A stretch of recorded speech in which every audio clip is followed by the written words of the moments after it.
आपका dear listeners हमारे channel पर स्वागत है। आज की मूवी टोगो एक डॉग की ऐसी ट्रू स्टोरी है जिसने अपनी जान पर खेलकर एक पूरे शहर को महामारी से बचाया। उसने दुनिया को दिखाया कि एक जानवर कितना वफादार, बहादुर और समझदार हो सकता है। मूवी की शुरुआत होती है साल 1913 से, अलास्का के नोम शहर में, जहां बर्फीले तूफान और कड़ाके की ठंड आम बात थी। वहां रहता था लियोनहार्ड सेपाला, एक डॉग स्लेड रेसर, जिसे सब प्यार से सिर्फ सेपाला कहते थे।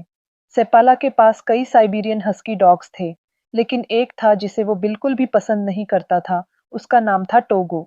जब टोगो छोटा था, तब वो बीमार और कमजोर दिखता था। सेपाला और उसकी पत्नी कॉन्स्टेंस ने सोचा था कि ये डॉग रेसिंग के लिए बिल्कुल भी फिट नहीं है।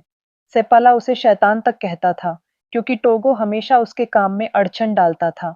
फिर सेपाला ने टोगो को एक दोस्त को दे दिया, लेकिन टोगो की कहानी यहीं खत्म नहीं हुई।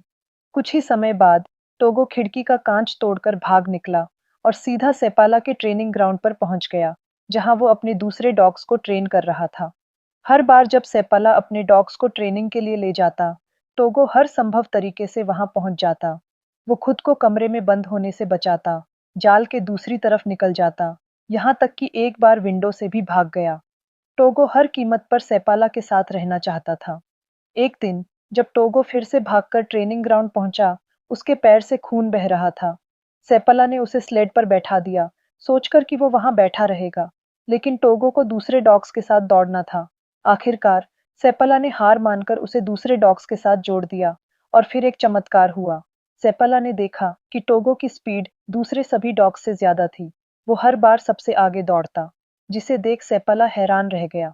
उसने अपनी पत्नी से कहा, ये सिर्फ एक नॉर्मल डॉग नहीं है, ये एक लीड डॉग है। इसके बाद टोगो सेपाला के टीम का लीडर बन गया। उनकी जोड़ी ने अलास्का में कई चैंपियनशिप्स जीती और बहुत फेमस हो गए। धीरे धीरे टोगो 12 साल का हो गया, जिस एज में एक डॉग बहुत बूढ़ा हो जाता है। लेकिन उसकी असली परीक्षा अभी बाकी थी। फिर साल 1925 में नोमे शहर में डिप्थीरिया नामक एक खतरनाक महामारी फैल गई। शहर के मेयर ने मीटिंग बुलाई, क्योंकि शहर के बच्चे मरने लगे और इलाज के लिए जरूरी एंटीटॉक्सिन सीरम सैकड़ों माइल्स दूर था। मौसम इतना खराब था कि हेलीकॉप्टर से दवा नहीं पहुंचाई जा सकती थी। एक भयंकर तूफान आ रहा था, जो पिछले 12 सालों में पहली बार इतना खतरनाक था। दवा लाने के लिए कोई सड़क नहीं थी, कोई ट्रेन नहीं थी, कोई प्लेन नहीं उड़ सकती थी। सिर्फ एक ही रास्ता बचा था, डॉग स्लेड्स का। सेपला को पता था कि ये मिशन कितना खतरनाक है। उसने अपनी पत्नी से कहा, मैं नहीं जानता कि ऐसे मौसम में 600 माइल्स का सफर तय कर पाऊंगा या नहीं, लेकिन हॉस्पिटल में जिन बच्चों को मैंने देखा, उन सबको हम जानते हैं। मैं अपने आप को कभी माफ नहीं कर पाऊंगा अगर मैं कोशिश नहीं करूंगा। क्या आप कभी ऐसी स्थिति में फंसे हैं जहां आप जानते थे कि आगे का रास्ता खतरनाक है, लेकिन फिर भी आपने कदम बढ़ाया? अगली सुबह सेपाला ने अपनी पत्नी को अलविदा कहा और अपनी टीम के साथ निकल पड़ा। टोगो, अब 12 साल का बूढ़ा डॉग, लीड पोजीशन पर था। ऐसे समय में जब ज्यादातर डॉग्स आराम कर रहे होते, टोगो अभी भी पूरी जान लगाकर भाग रहा था। जैसे जैसे वो आगे बढ़े, तूफान और भी भयानक होता गया। इतनी तेज बर्फीली हवा थी कि कुछ भी दिखाई नहीं दे रहा था। एक जगह पर वो एक गहरी ढलान के किनारे पहुंचे। सेपाला को कुछ दिखाई नहीं दे रहा था, लेकिन टोगो ने एक खतरनाक गड्ढे को पहचान लिया और पूरे टीम को उससे बचा लिया। पूरा दिन सफर करने के बाद वो एक आउटपोस्ट पर पहुंचे। टोगो बहुत थक चुका था। 12 साल की उम्र में इतना लंबा और कठिन सफर उसके लिए बहुत मुश्किल था, लेकिन उन्हें अभी भी आगे जाना था।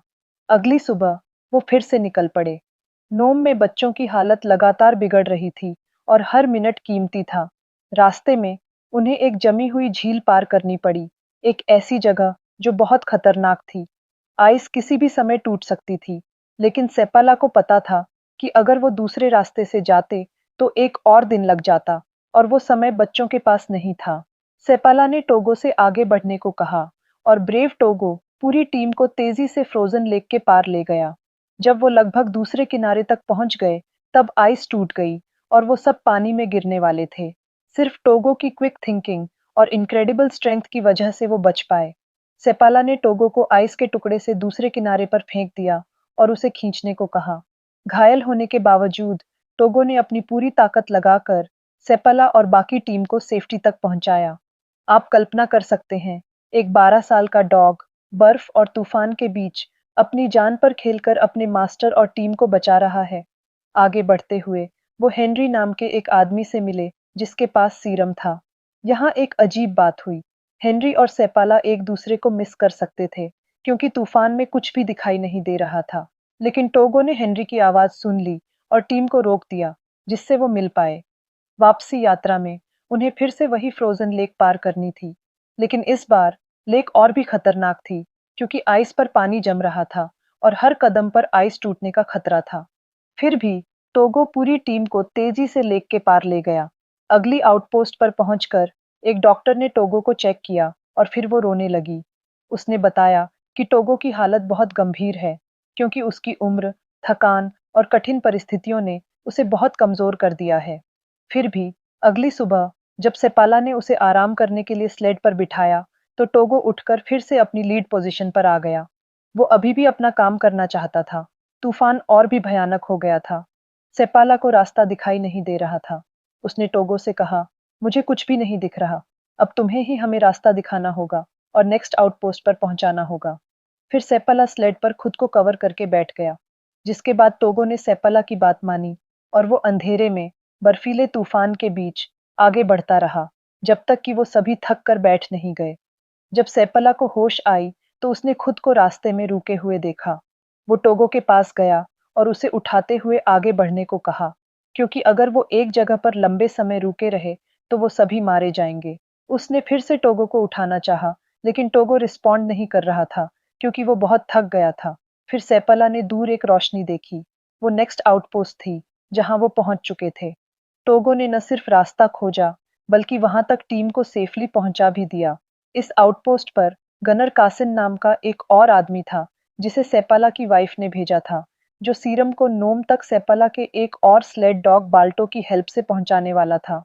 सेपाला और टोगो ने अब तक का सबसे खतरनाक हिस्सा पार कर लिया था और सीरम को गनर को सौंप दिया। गनर ने सीरम को कुछ ही घंटों में नोम तक पहुंचा दिया। वहां रिपोर्टर्स पहले से उनका इंतजार कर रहे थे क्योंकि ये खबर न्यूयॉर्क तक पहुंच चुकी थी।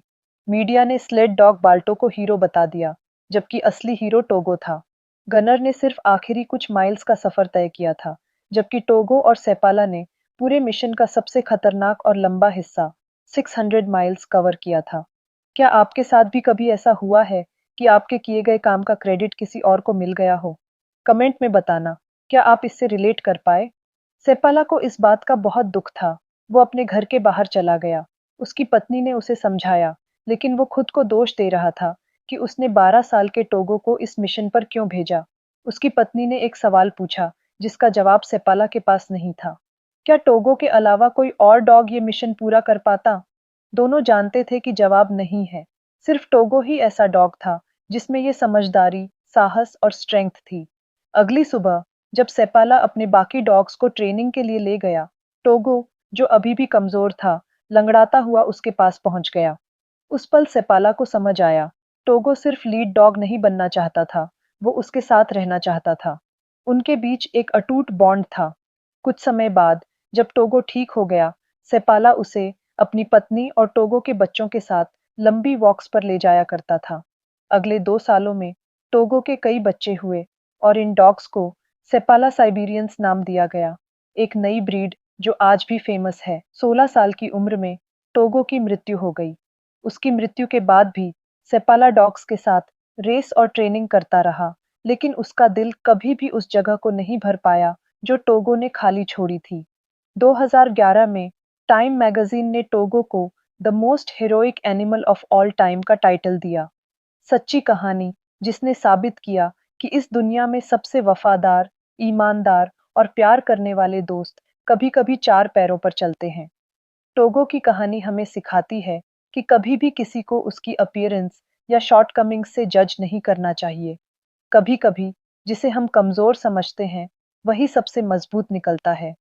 टोगो ने साबित किया कि इस दुनिया में सबसे लॉयल, ऑनेस्ट और डेडिकेटेड कंपेनियंस सिर्फ और सिर्फ डॉग्स होते हैं। तो ये थी टोगो की कहानी, एक इंस्पायरिंग और इमोशनल जर्नी जो हमें हिम्मत, डेडिकेशन और ट्रू फ्रेंडशिप की ताकत दिखाती है। टोगो सिर्फ एक स्लेड डॉग नहीं था, बल्कि एक ऐसा हीरो था जिसने एक्सट्रीम कंडीशंस में भी हार नहीं मानी। उसकी स्पीड, इंटेलिजेंस और डिटर्मिनेशन ने पूरे टाउन को बचाने में मदद की। ये कहानी हमें सिखाती है कि असली स्ट्रेंथ सिर्फ फिजिकल नहीं होती, बल्कि विल पावर और नेवर गिव अप एटीट्यूड भी उतना ही जरूरी होता है। अगर आपको यह मूवी अच्छी लगी, तो वीडियो को लाइक करें, शेयर करें और हमारे चैनल को ऐसी और वीडियोस देखने के लिए याद से सब्सक्राइब ज़रूर कर लें।